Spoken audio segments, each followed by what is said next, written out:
All right, Gemini, this is your December 2020 love horoscope and tarot reading. I'm Ryan from Arrows of Love. Welcome to my channel. We're going to do some Angels Oracle, Romance Angels, and then we're going to pull from the Tarot to do some clarification. Before I get there, I'm going to talk a little bit about what's happening in the sky because that will help us inform us about the cards. Gemini, you are... You're one of the favorites for the cosmos right now because you have quite a bit happening in your first house, that's you, and your seventh house, your exact opposite sign in Sagittarius. So he just had the lunar eclipse happening in your first house on November 30th. And then we're going to go into a total solar eclipse on December 15th. So, or the 14th, excuse me. The lunar eclipse was an interesting one because if you follow the fixed stars, those are the stars beyond our solar system, the moon, which was at 8 degrees, almost 9 degrees of Gemini, was just on top of Aldebaran, which is associated with Archangel Michael. It has that quality to it. It's the watcher. It's the watcher of the east, and watcher. It's in the west, but watches the east. Directly on the other side of the wheel, at 9 degrees of Sagittarius, is Antares, and Antares is associated with the underworld. It's Lucifer. It's the serpent. So there's almost like this undercurrent of light and dark right now happening with these particular eclipses. The lunar eclipse is happening in your seventh house of partnerships, marriage, legal contracts. Eclipses are big energies that unfold over the course of 6 months. So you can expect to see major changes with yourself. There could have been illuminations with you over the last couple of days or weeks, or maybe you're getting ready to announce something. You are the communicator. You are Gemini. That's what you do. You're the chatty Cathy of the zodiac, and that's why we love you, because you're flirtatious and you're always talking about something, and you're witty and intelligent. That's what we love about you, Gemini. But something's changing with you. There's no doubt. And your partnership. So over the next, 6 months to a year, and say like 6 months, you're going to start to notice this shift more and more.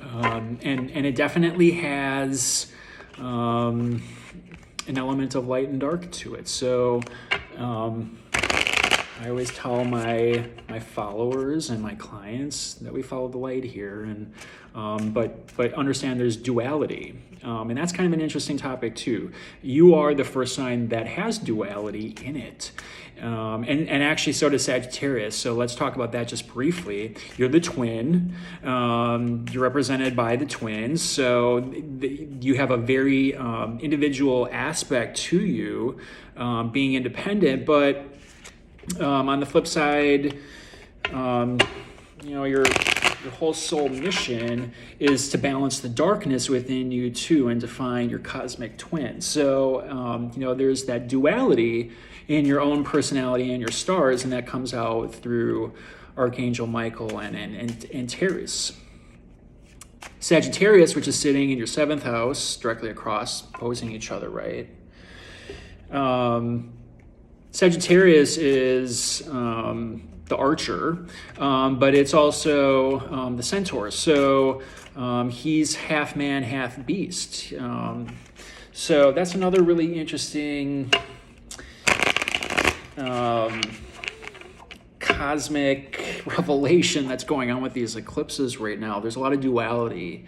And the information coming in and out might not always be factual. So it's up to us to use our intuition to sort out what's real and what's not. So that's what's happening in the first and seventh house. Those are the major things with your relationships right now. I also looked at Venus, the god of love and relationships, to see what she's doing. She's sitting in your sixth house in Scorpio. Scorpio is 6 signs past Gemini. That is work, health, routine. Not necessarily a love house, It is the house of open enemies, though, so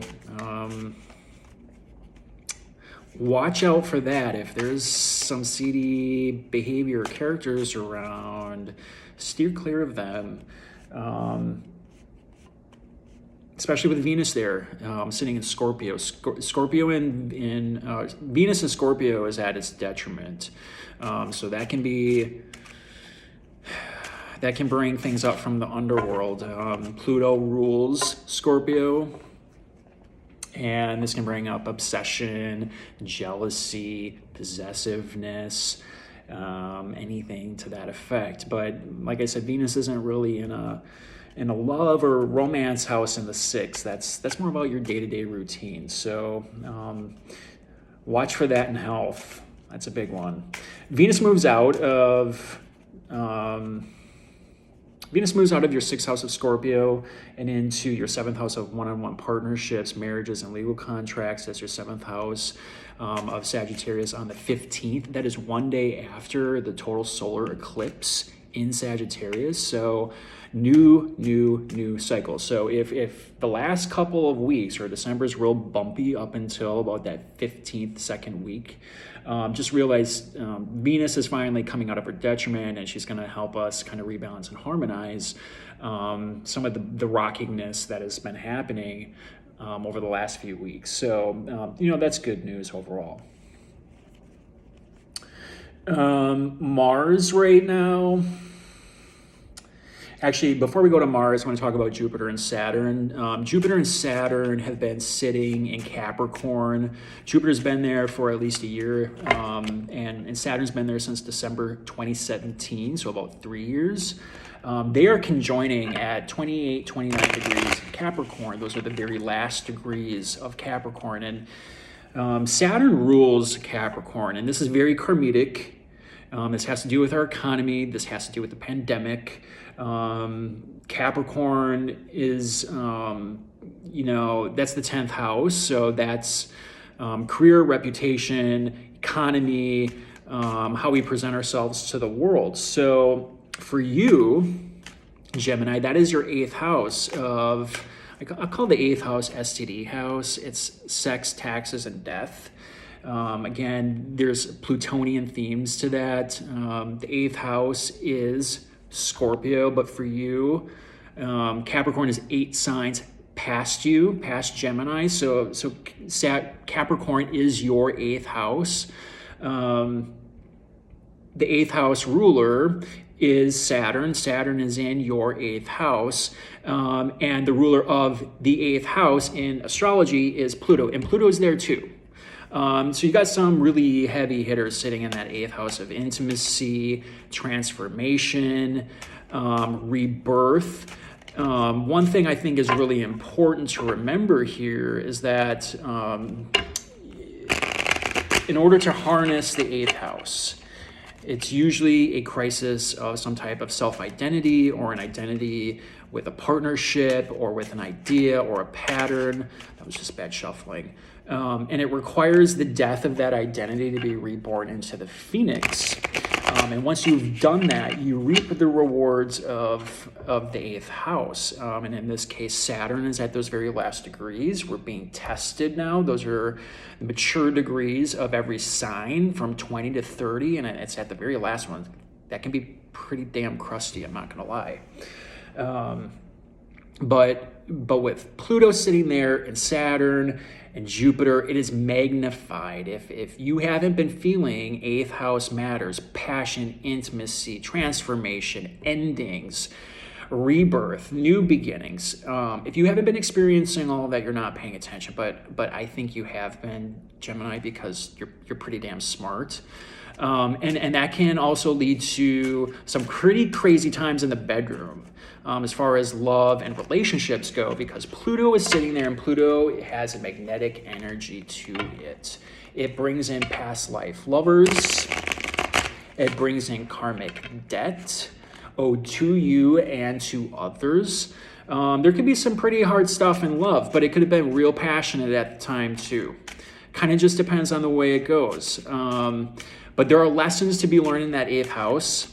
And we have about 3 weeks to go, but you've been dealing with it for a while. So what I would say is you'll see a shift in that type of energy over the next couple weeks around the 21st. It's not going to happen immediately. These are slow moving planets.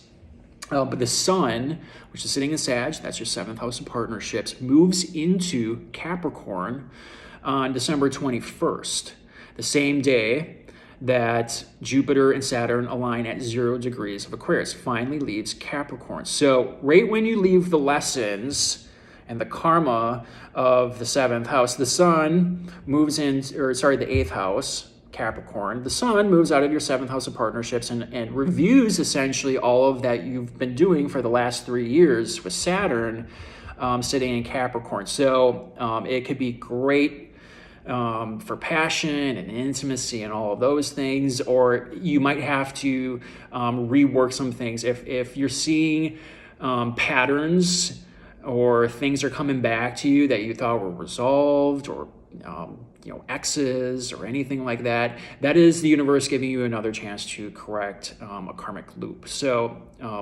correct the karmic loop, you move on through the progression and better things to come. That's how it works. So pay very close attention to your 8th house, your 7th house, your 1st house. It's calling attention to you, your partnerships, and sex. And how you approach intimacy with partners. Are you putting sex before partnership? Probably not going to work. That's really what it comes down to. Obsession, possessiveness, karma. Pay the karmic debts. That's what Saturn wants. You get the awesome benefits of Saturn once it leaves Capricorn. Saturn is supposed to be this malefic planet in ancient astrology. Suffering, restriction, delay. But if you work with the energy and you persevere and you work through it, Saturn offers the biggest benefits out of any planet. Venus and Jupiter are supposed to be benefic planets. They're supposed to just, rain gifts upon whatever it touches. But the reality is Saturn's the one that gives the biggest gifts if you've been working with that energy. So we'll see how that plays out. The last thing I want to mention is Mars. Mars has been sitting in your 12th house of karma, and it was retrograding in there. So you may have gone through some pretty crappy stuff over, how long has Mars been sitting over there? Quite some time. I think it's going to be in Aries for almost 6 months. It finally moves out, I think, around January 23rd, 20th. It's right around the 20th, 23rd. And then it moves into your house, the 1st house. So basically what that means is complete your karmic debts, and then you get to be tested again in your 1st house to see how you've done. And especially with that retrograde motion, this one could have been really hard for you.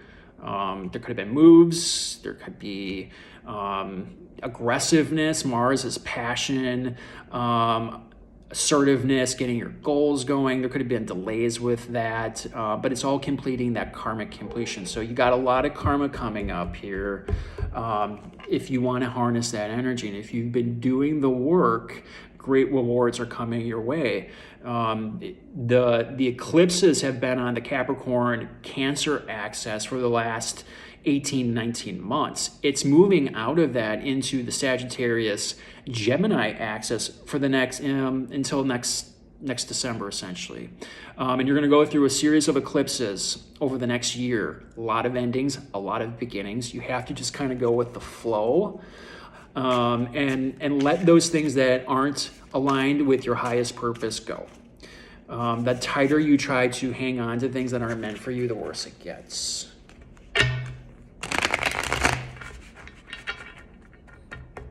Mars in your 12th is going to be squaring Pluto in your 8th house of the STD house. I'm not saying you have STDs, obviously. Sex, taxes, and death. That's what the 8th house generally represents. It's making a square. One last darn square before Mars is going to then square Jupiter and Saturn again, but this time in Aquarius. So that will be in your 9th house. Personal beliefs. So we're going to be working with this for a while. It's not easy stuff to go through. Gemini and Sag are going through a lot right now. But if you persevere and you kind of harness what those Saturnian energies are with discipline, responsibility, hard work, setting goals, you're going to see some blessings come in very soon. I'd say like even January timeframe, you'll start to notice a market shift once Saturn and Jupiter move into Aquarius, and Jupiter is the faster moving planet, so it will separate from Saturn, and then you'll start seeing the gifts come in. But we got to see what's going on first. So I would expect to see, beginnings, endings in the tarot, but we're going to first check angels, romance. Let's see what's happening there. I've been shuffling for a while now. I have a lot to talk to you guys about, so let's get to it. One more shuffle. All right, Gemini. This is a general reading, Gemini. This is for Gemini moon, sun, rising, and Venus. Take the messages that resonate with you, leave the rest. Don't get hung up on genders. Pay attention to the energies of the cards, not so much about the genders. All right, here we go. All right, getting to know each other. As you reveal your innermost selves to each other, your bond deepens. This is very 7th house. That's Sag for you. So maybe you've met someone recently. Let your friends help you. There's a lot of people that are getting this card. Ask for and accept support from others. So your friends are going to be a big part of this, getting to know each other. Maybe you got a friend that you got your eye on. We shall see what this is. But partnerships are a big part of the next couple of weeks for you, Gemini, for the next 6 months, to be quite honest. So we'll see how this all plays out. So let's consult the tarot.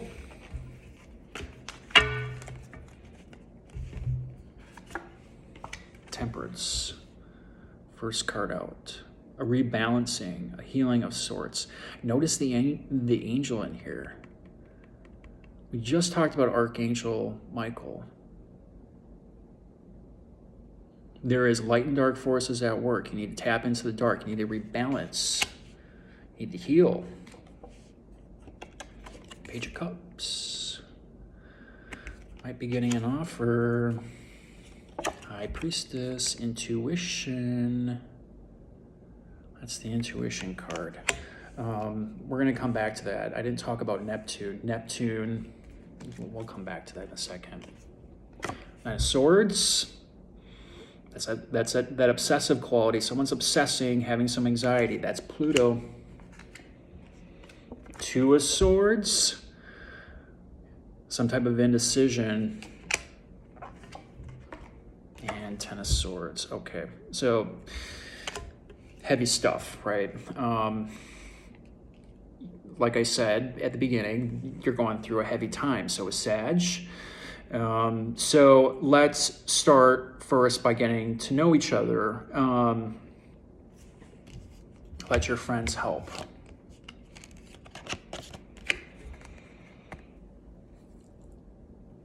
Lean on your friends for support right here. You might be going through a rough time right now, Gemini. And the first card out is the angel card. So this is calling you to rebalance your cups. Notice that she has one foot in the water. She's rebalancing the cups. I think this is Raphael, by the way. This isn't Michael. Michael usually is holding a sword. So it's Archangel Raphael. So if you need some guidance and you need to consult the ethereal, it's time to ask for Raphael for some healing quality. The reason why I point out her foot in the water is it's symbolic of spirituality. So maybe this is a calling for you to get a tarot card reading, have an astrology reading, get in touch with your inner self, and what truly makes you happy. It's a rebalance. And notice the sun, there's a crown back there. There is victory. There's victory ahead when you rebalance and you heal yourself. So in order to get to know someone else, you're going to have to do some rebalancing. Next card. Page of Cups. These are messages, communication. Gemini, you are the communication zodiac. That's what you do. This is an emotional communication, though. So you might have someone on your radar. You might be going back and forth. It might be very pleasant. Cups are represented by a water sign, so this could be Scorpio, Pisces, Cancer. We have cups with the angels too, so you could be dealing with someone that's got some healing quality to it. Chiron, it's the asteroid in between Saturn and Uranus, is called the Wounded Healer. And the sun, which just moved into Sag not too long ago, was trining the Wounded Healer. So this is asking you to heal something. You're healing past debts, karmic debts. That's where Chiron is located right now. And then you have the High Priestess. So this is asking you to use your intuition. And this is associated with the planet Neptune. Neptune is in Pisces. That is the mystic, essentially. It's the 12th house. We just talked about the 12th house.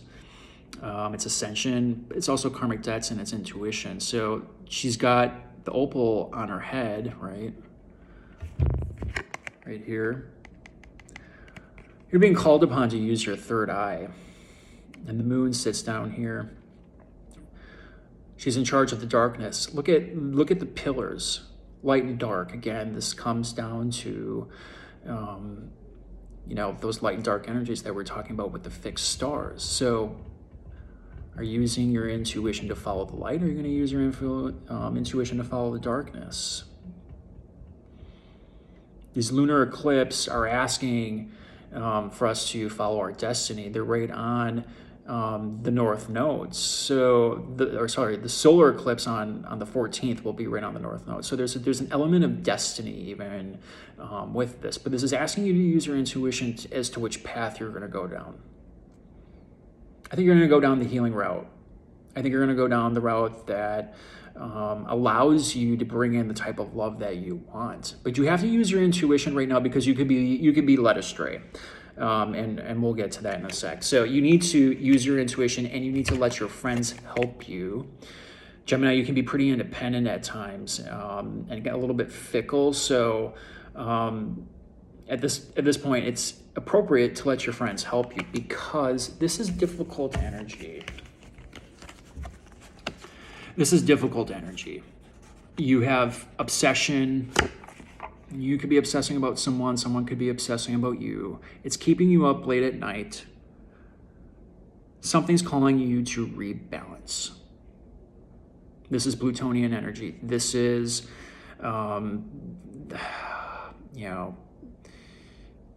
this is the overthinking card too, by the way. This is you. Swords represent air, Libra, Gemini, Aquarius. Something is calling you to heal yourself. Something is calling you to let go. It could be a message from an ex.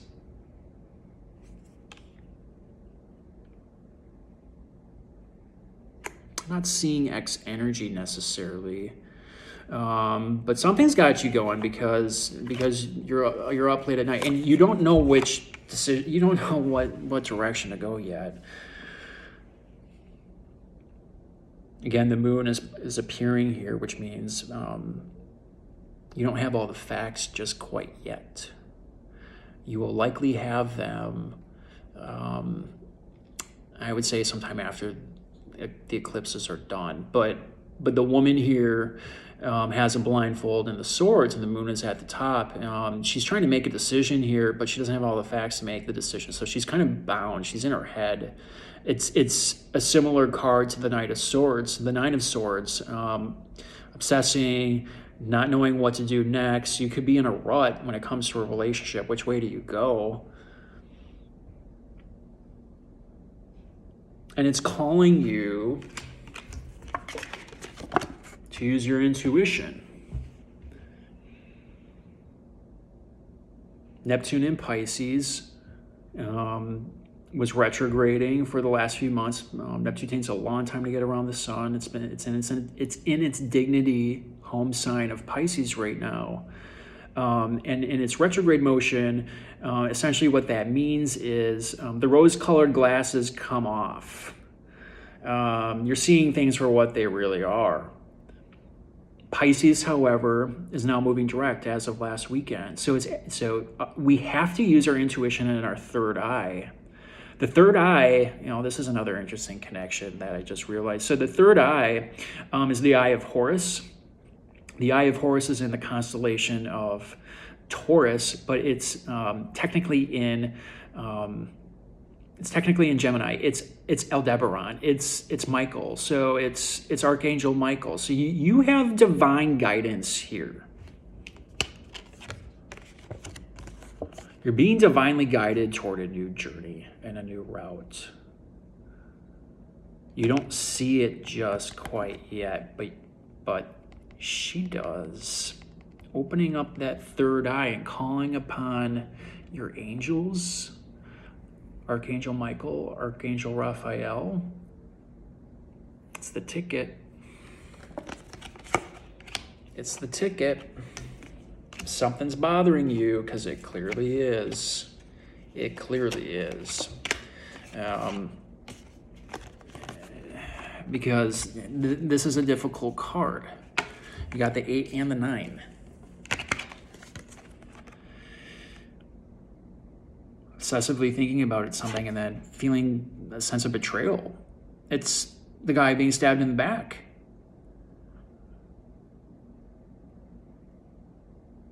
So are you obsessively thinking about how someone treated you?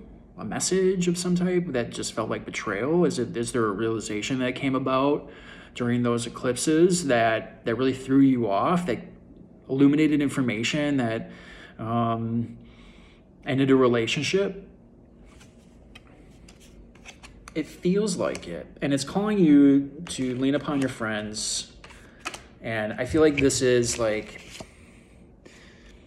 this card getting to know each other. You need to learn your lesson. You got to get to know each other before you hit the sack. I mean, that's a lesson for all of us, by the way. That message might not be for everyone, but that's definitely for some of you. So, heavy reading. Let's pull another card for the outcome. Let's see how this ends. Good. The Fool. You're starting anew. I'm glad this is here. This is the best card you could actually hope for as an outcome of all of this. It's dark energy.